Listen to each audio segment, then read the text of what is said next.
Thank you, everyone, for allowing me to speak here. This is my first time to Russia. I have to admit that the weather here isn't all it was made out to be. I was expecting 3 feet of snow, but clearly there's 3 feet of fuzz or something coming from trees. I'm talking about the root server system. I'm ICANN's Chief Technology Officer. I have been working for ICANN for about 9 years now, although I did take a break for a couple of years. I've been doing internet stuff now since 1983, so I'm probably older than most of you in this room. ICANN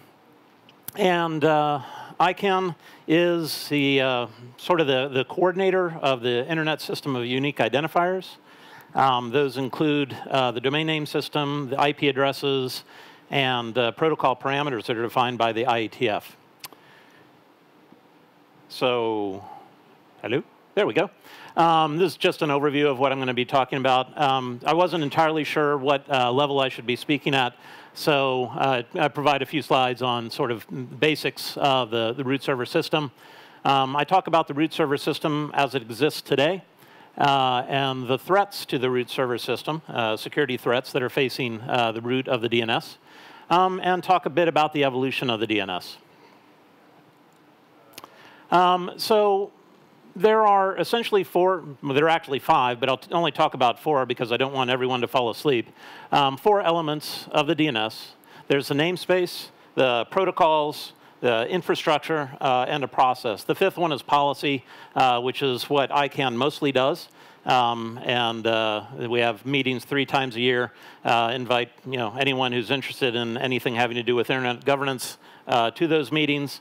But there isn't a whole lot of technical stuff, although I'm actually trying to change that within the ICANN system. And I'll talk a bit about the root server system, just to make sure everybody's on the same page. The DNS namespace, as I'm sure you're probably aware, it is a tree-based structure. There are up to 128 levels within that tree. The labels that make up the nodes are up to 63 characters. The root label is a 0-length label. It's special in that way. There has to be 1 or more labels. At least one of them has to be the root. So since it's a 0-length, that solves that problem. And a maximum of 254 characters for a domain name. There are a few policy requirements that are defined at the root, and only at the root, that the root labels have to be ASCII, A through Z, 0 through 9, and a hyphen. And it can't actually start with a hyphen or digits. If it started with a hyphen, if you use command line, it would, on a Unix system, it would be interpreted as an option. If it started with digits, it could be confused for an IP address.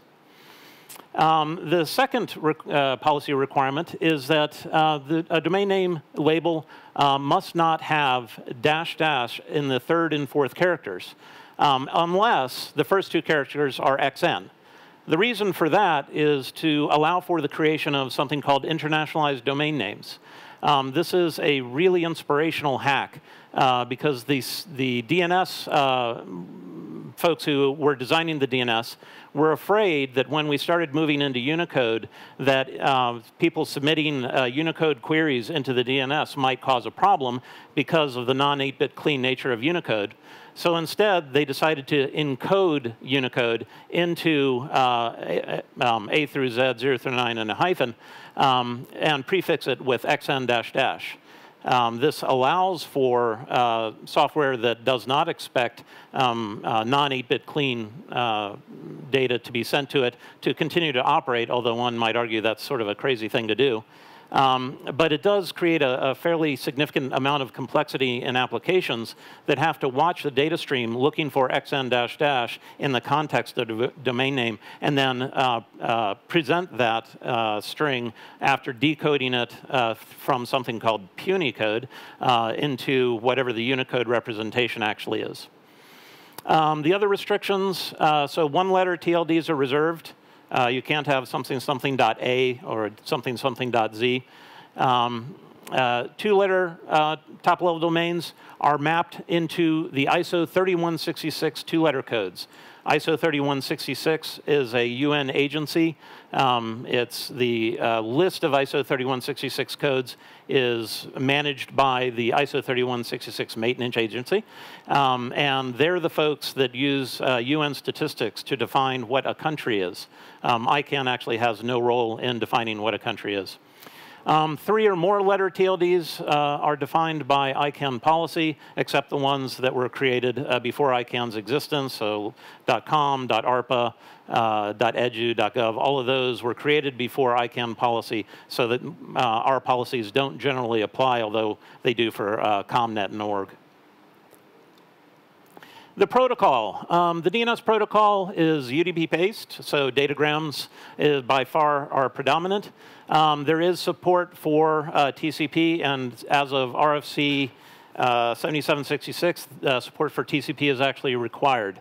You can have up to 512 byte packet guaranteed. You can go up to 64K bytes. You can extend, you can have a larger minimum packet size. You can make it like 4K instead of 512. And responses that are too large will have a fragment bit set, and then that will be retransmitted via TCP. Queries contain the queue name, the query name of the domain you're looking for. A class, which is almost always IN for internet. There are other classes defined. One of the classes is called chaos. It was a network in MIT ages ago. It's a 16-bit space. We use, I guess, 3 class codes. And then the query type, those are the resource record types. A is the most common, quad A for IPv6, MX for mail servers, NS for name servers. Responses contain the query section, which over there on the far left it says you can have a variable number of questions. If there's more than one question, the packet's going to get dropped because no one understands how to deal with multiple questions. And then you have a variable length of answers, which you have an answer section, an authority section, and an additional section that provides sometimes useful information, although it was once upon a time used to allow for poisoning of caches. The infrastructure, there are 3 components: authoritative servers, that's the actual database for the DNS, and it provides the actual answers. There are recursive servers that ask questions and cache the responses, and then stub resolvers are libraries of DNS, basically DNS API call that's linked into applications like browsers and email clients and that sort of thing. Looking at the root, there are 12 organizations that run the root servers. Those organizations have their IP addresses of the root servers designated in something called the hints file. And that's provided in a priming query that whenever a resolver starts up, it'll send out a query to this hard-coded list of root servers, get back a response that actually allows for a rewrite of all the name servers for the root servers. The root zone contains only delegations for TLDs, so the name servers for the TLDs, the IP addresses for those name servers, and some DNSSEC-related records. DNSSEC are some security enhancements that are necessary because on the packet diagram over there in the upper left corner, that's a 16-bit field. It turned out that back when the DNS was being defined in 1983, 16 bits was sufficient to have a unique ID to prevent people from inserting a response after guessing what the ID was. But as the internet became faster and packets were able to be sent faster, 16 bits was not nearly enough, and it actually created a vulnerability where people could poison caches by inserting a false response before the actual response actually arrived. DNSSEC was actually created to address that problem. It does so by actually cryptographically signing the data in response, and validators that are built into resolvers can go and verify that the data has not been modified in flight. So the process of DNS resolution, The stub resolver will query a recursive resolver. The IP address of that recursive resolver is configured typically using DHCP or some other configuration mechanism. Sometimes it's statically configured. In this example, I chose 1.1.1.1, which is a recursive service that's provided by Cloudflare, a CDN in the US. Actually, in 160 countries, last I heard. So the application sends a query to the stub resolver. The stub resolver sends the question, what's the IP address for example.com, to the recursive resolver. The resolver looks in its cache, doesn't see anything, so it queries the root server. A lot of people have assumed that it only sends the question, where is the name servers for com, but it actually sends the entire query to the root server. But the root server only has delegations for top-level domains, so what it does is it responds back with the name servers for .com. The resolver caches that, and then picks one of the name servers that was just provided for com, and sends a query to that asking the same question. The com servers won't know what the answer is, but will know the name servers for example.com. It'll send that back. That gets cached, goes into the example.com name servers, which presumably will actually have the answer. The answer is provided back, gets cached, gets thrown into back to the stub resolver, then goes into the application, and at that point, the connection can actually start. I left out a whole bunch of details here. For example, I don't actually talk about DNSSEC, the validation stuff.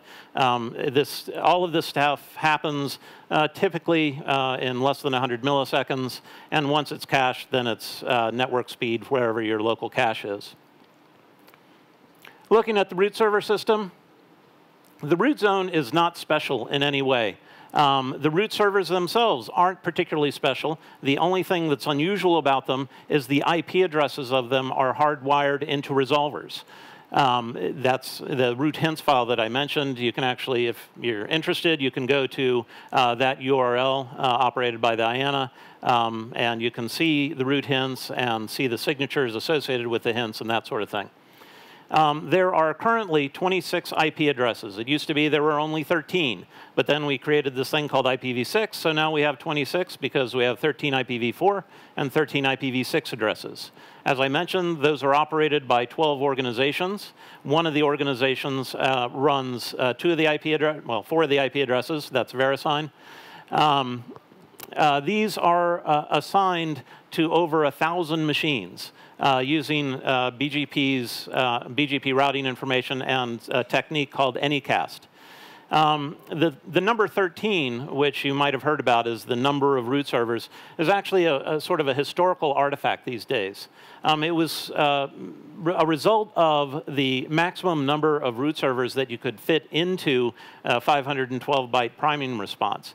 But when we added IPv6, we needed to insert IPv6 information, and we discovered that you don't actually need all 13. You just need enough to actually allow for the resolver to pick an answer and then go on and look at wherever the answer is delegated to.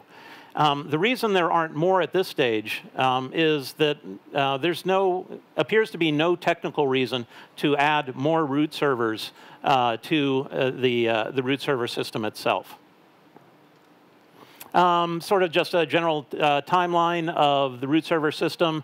In 1983, the DNS was originally defined. The first international or non-US root server was deployed to Sweden on a network called NordUnet. It replaced a root server that had been deployed at the US Air Force. That was actually initially deployed, I believe, to the Swedish university KTH, but operated by NordUnet, and it later moved.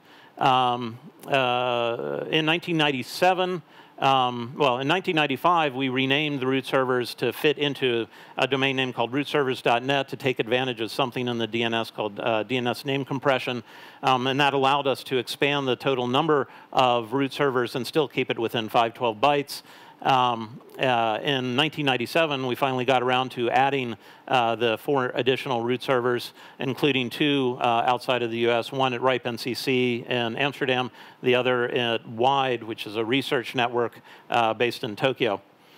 In 1998, RSAC was formed, ICANN was formed. RSAC, which is the root server advisory committee for ICANN, was first convened, and the second root server that had been deployed to ISI was moved over to ICANN. In 2010, we actually signed the root. Prior to 2010, it was theoretically possible to spoof or to poison caches by guessing the ID of queries. After 2010, it still remains possible, but if you've turned on DNSSEC validation, then you'll be able to detect that. And in 2018, on October 11th, we're actually going to change the key associated with that DNSSEC signing. That's significant because if you run a validating resolver that actually checks DNSSEC, if you haven't updated the key on October 12th, you will not be able to resolve anything, which might suck. So if you are running a validating resolver, you should be able to have the new key already installed. There's a software built into name servers that's supposed to handle the rollover, the change of the key, but you might want to check just to make sure. The root server system today. So there are, as I mentioned, sort of 12 organizations that are running the root servers. VeriSign runs 2 of them. The number underneath that little icon of a computer system are the number of instances. Those are the number of independent machines that are numbered with the IP address associated with that organization. So for example, if you look over there at the L root down in the right corner there, we have 162 instances.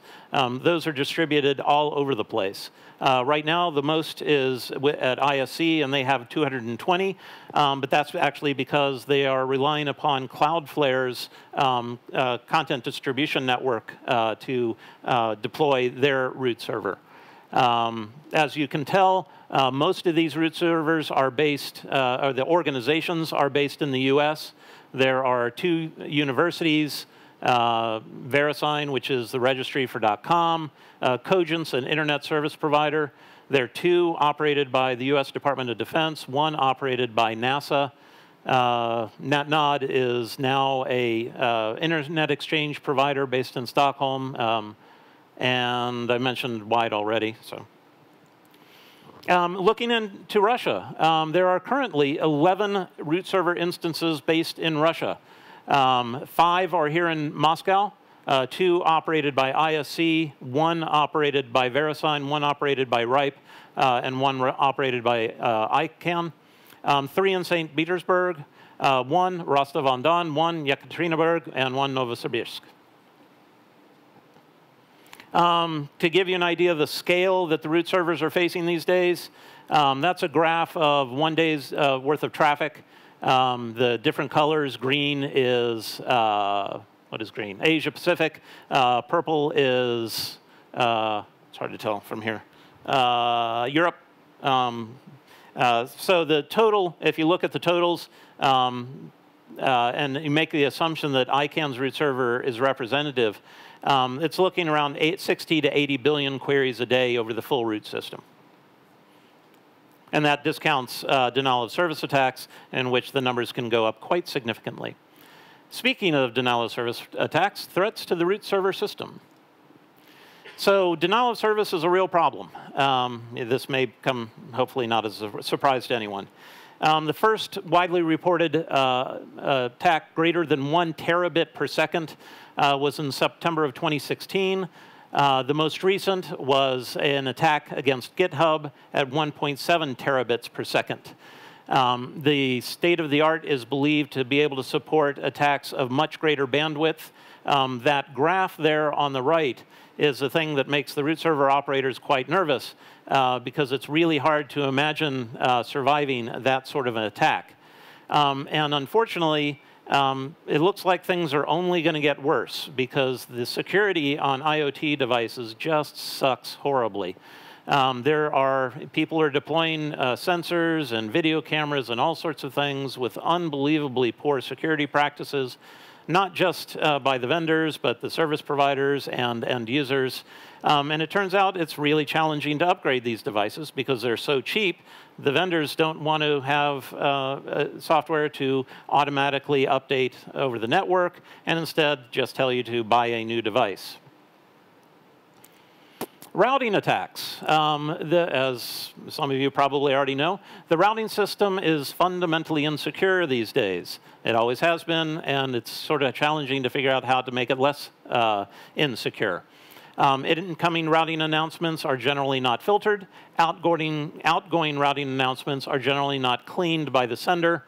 Back on April 28th, you might have heard of a routing attack that was actually directed against AWS, the Route 53 DNS service on AWS. But the target was actually myetherwallet.com, and there was a theft of a number of, I don't remember which cryptocurrency. I think it was Ethereum, maybe some others, as I understand it, to the tune of about $21 million. The odd part is that that money was then, or those cryptocurrencies were then deposited into an account that already had a huge amount of money. So it suggests that that was just a trial to see if that particular method of attack would work. It did, and it's likely we can see that happening more frequently. This isn't actually a new problem. The routing theft has been a problem in the internet for ages. Some of you might remember the fun time when Pakistan Telecom decided that it would be a good idea to block a particular video within Pakistan by announcing the route for YouTube and redirecting it to a small machine in some corner of somebody's desk. As it turned out, that routing announcement actually leaked out to the rest of the internet, and for a couple of days, a lot of people on the internet at large got redirected to Pakistan anytime they wanted to go to YouTube, and not a whole lot of fun was had by the folks at YouTube. Unfortunately, there's nothing special about root server prefixes. They're just network addresses like any other, and there have been cases where service providers have announced that prefix and stolen the service for the root server.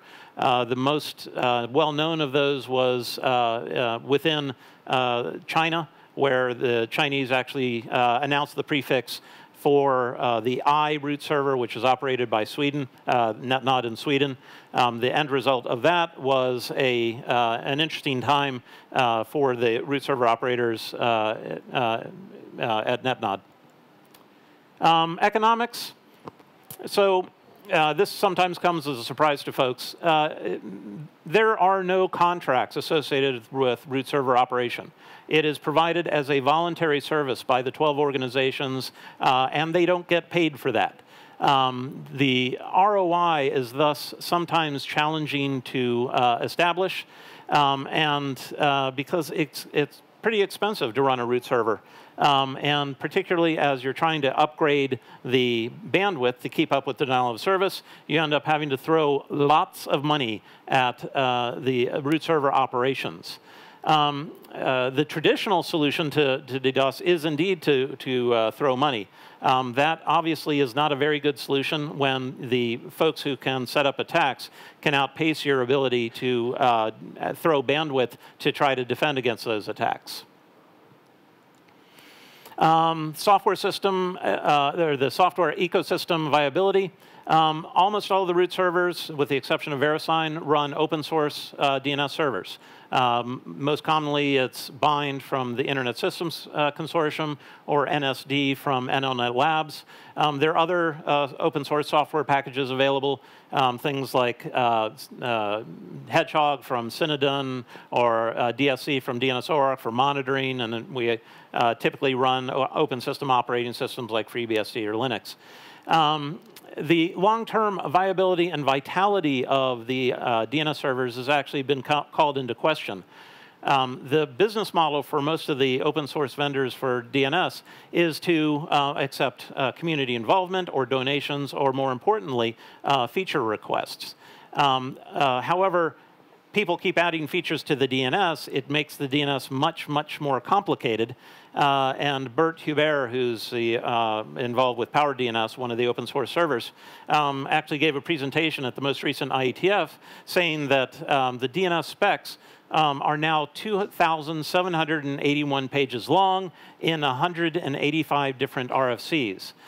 So implementing the DNS has become increasingly complicated. The software itself is incredibly complex. And as I'm sure you all know, when you add complexity to software, you add bugs, which creates vulnerabilities, and is sort of a downward spiral. Politics. This is now an increasing threat to the root of the DNS. The DNS has long been considered somewhat political, largely because of the US government's involvement in what are known as the IANA functions.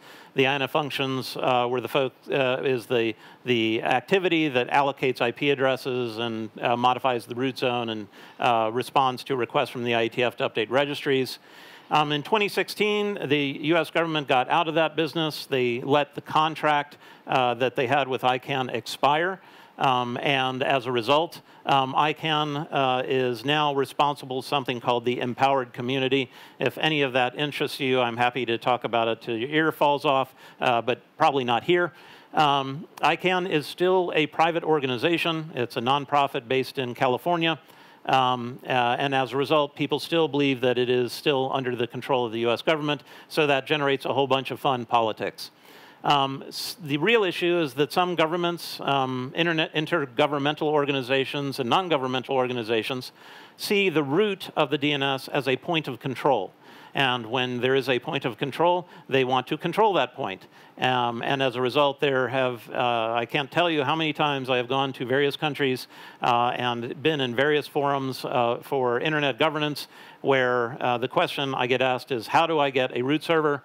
And when I say, well, you could have a root server instance easily, they say, no, I want a letter. And then we get into a more interesting question of, why do you want a letter? So I just talked about a few threats. How are we evolving the root server system? So we have a bunch of options, and none of those options are ideal for various reasons. And ICANN, the organization, doesn't make the decisions. The community makes decisions. We actually just implement those decisions. So I'm going to discuss some of the options here. One is to just throw money. Add more root servers, add more root server instances. And the advantage of that is that the more instances you have, it disperses the attack. So if there's a huge attack, it's more likely you will actually be able to survive that attack because some instances will still stay up. Unfortunately, if you are on an instance that has fallen down, you're sort of screwed. But the rest of the internet is happy, and I'm sure that's a nice consolation. You can increase the bandwidth. You can increase the CPU. All of that, it's just a small application of money or a large application of money, as may be.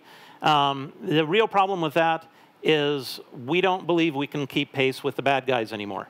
The bad guys are, it's so easy to create botnets. It's so easy to establish denial of service attacks that while we can throw money as a short-term measure, we need a different answer. There are some protocol enhancements that have been recently deployed that can be helpful. One of them is in DNSSEC. It actually provides a way to remove an entire class of denial of service attacks, the ones that use random names. Another option would be to use response rate limiting. The problem with that is it's been really hard to get people in the resolver community to turn on DNSSEC. A lot of people don't see the value. It adds some complexity. It changes their operational approaches. Not all denial of service attacks use random names or reflection. Attackers often change their tactics, particularly if one attack doesn't work, they'll try something else. And in the end, all the attackers really need to do is saturate the upstream links to the routers. Then it doesn't matter what software you're running at the far end because you'll never get there. A more interesting solution is something called hyperlocal. Hyperlocal is an approach to mirror the root zone contents actually into the resolvers. This is not a new approach. I think the first time I heard about folks doing it was about 15 years ago. The root zone isn't that big. Right now, it's about 2 megabytes. A large part of that is DNS cryptographic data, DNSSEC cryptographic data. The advantage of this, when you mirror the root zone into the resolver, that means it'll disperse the attack, because every resolver will be a target of the attack, and there are over 20 million resolvers. It also improves performance. Since you don't have to go to the root servers anymore. It's already in the local cache. It improves the security. It improves privacy. And it also improves resilience.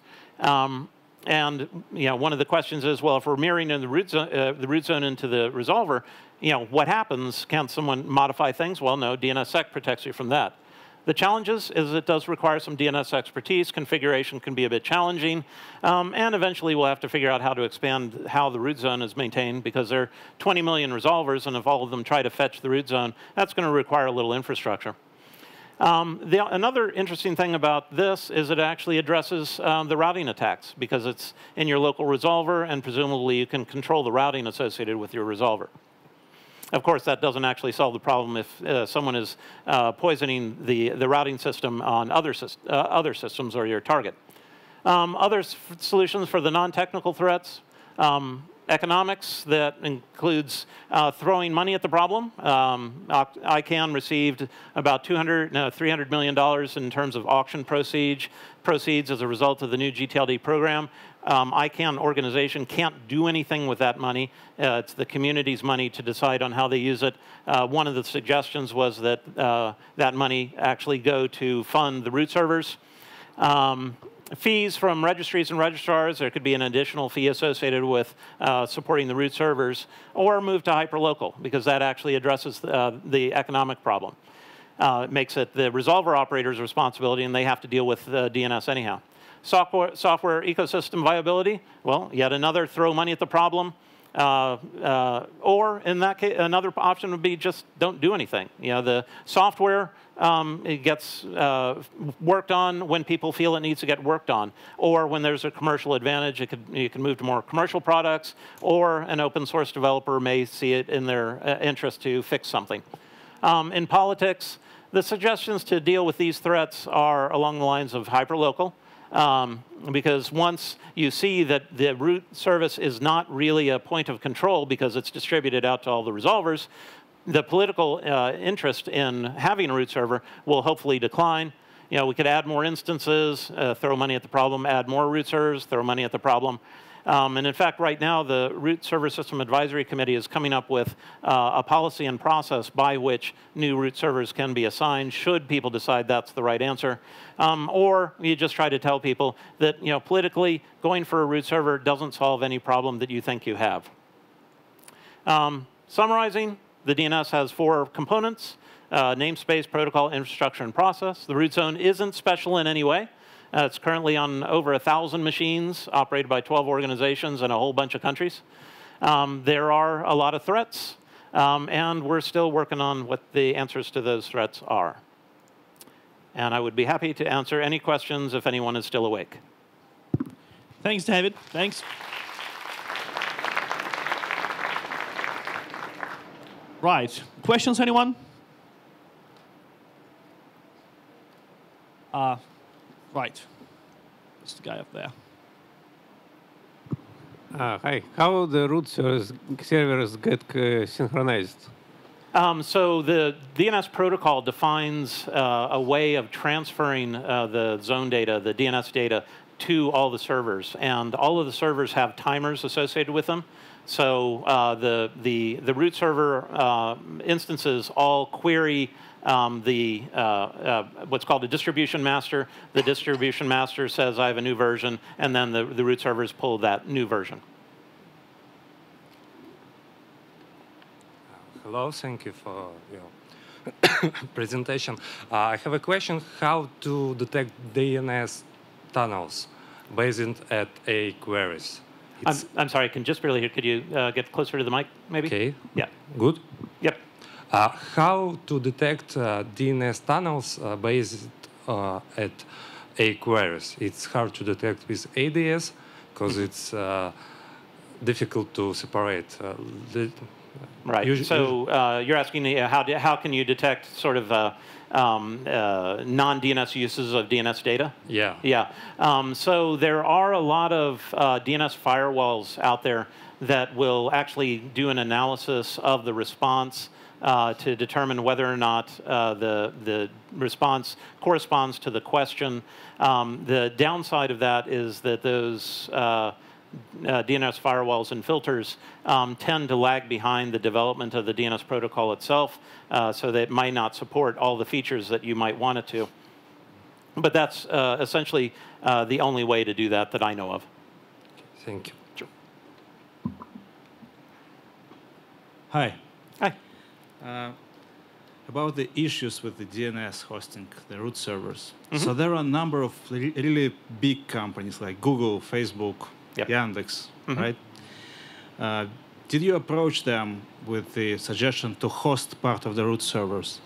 I mean, their combined powers is more than anything you can probably build by yourself. So it turns out that, for example, Google already does the hyperlocal thing. They don't, or didn't, generally query the root servers. So they actually mirror the root zone into theirs. We have been in discussions with a number of CDNs. For example, the Internet Systems Consortium is already deployed onto Cloudflare. But even Google and Yandex and Amazon and Microsoft have challenges dealing with 1.7 terabits worth of traffic. The problem is that you can't easily distribute that traffic across the entire constellation of machines. So you're going to end up getting hotspots of lack of service. And as a result of that, then you start losing the ability in certain parts of your network to be able to resolve, but not others. And we found when Dyn went down from the 1 terabit attack against Dyn, Dyn itself remained up. There were still companies that were using Dyn that were able to continue to doing resolution, but there was sufficient impact to actually make the newspapers and actually disable the service for a large number of organizations. As a result, the understanding was that if you try to distribute across your infrastructure, it's not going to be sufficient. Yes. Thank you very much. I have one question about DNSSEC. Yes. How it happens? Not all TLDs still sign in? So why don't all TLDs sign? Yeah. So that gets a little into ICANN politics. So in the GTLDs, the generic top-level domains, they are all required to DNSSEC sign their zones, and ICANN can actually require them to do that because we have contractual obligations with them. The reason they have those top-level domains is because they have a contract with ICANN. Country code top-level domains are not, they're not controlled by ICANN. We have no mechanism to force them. The country code top-level domains are treated as national sovereign resources, and for example, .ru, they don't have to listen to ICANN unless they want to. So a large number of country code top-level domains have chosen not to sign their zones, and there's nothing that ICANN can do other than to say, it'd probably be a good idea if you would sign your zones. Okay, and another question about DNSSEC clients. I mean, what we can do if not all clients support DNSSEC right now? So you could use some of the public resolution services, for example, Google or Cloudflare, or Quad 9, which is at 9.9.9.9. All of those do DNSSEC validation. And my personal preference is you could run a resolver on your local device. Running a resolver is actually very straightforward. It's minimal configuration. and it gives you some advantages in terms of performance, and you can actually see why things are failing by looking in your log files instead of just guessing why things are failing. So those are two potential options. But if you cannot manage end-user devices, like it's your customers, right. It's nothing to do with this. You're right. If you are running a network or an ISP or something like that, then then you have, in theory, would have the ability to set up a resolver that your clients could then talk to. So if you have that ability, then just turning on DNSSEC validation is like a 3-line configuration change. Okay. Thank you very much. Thank you. Just to elaborate more on the DNSSEC, because I had the same question. So although all the major country TLDs are signed, and it's fine, but there are very few second-level domains. Even like from the top 500 Alexa list does support DNSSEC. And why do you think it's so? I mean, like, do they really? Because from my point of view, maybe most people consider DNSSEC as some sort of something which is not necessary to have right now, because security-wise we have TLS almost everywhere. So shall we say that we failed, or like what is the real reason for that? So that is a good analysis. DNSSEC has not been seen by the DNS operations community as providing sufficient value to justify the cost of deploying it. The cache poisoning attack that DNSSEC was designed to address still remains relatively rare. There have been very few documented instances of that particular cache poisoning attack, but that's, I believe, largely because there were so many other easier attacks.